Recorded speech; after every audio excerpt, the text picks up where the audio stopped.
మనిషి జీవితంలో అదృష్టం కలిసి వచ్చే ముందు చూపించే కృష్ణుడు చెప్పిన ఆ 9 సంకేతాల గురించి తెలుసుకుందాం.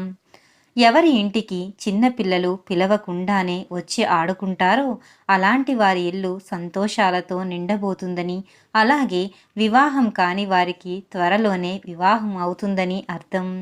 ఏ ఇంటి ముందుకైతే గోమాత వచ్చి ఆహారం అడుగుతుందో వాళ్లకు రాబోయే కాలం అదృష్టం కలిసి వస్తుందని అర్థం.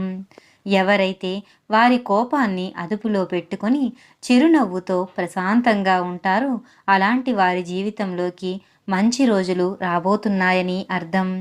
ఎవరికైతే కలలో వారి చెయ్యిని మరొకరు పట్టుకొని నడిపిస్తున్నట్లు కల వస్తే వారి జీవితంలో భాగ్యద్వారాలు తెరుచుకోబోతున్నాయని సంకేతం.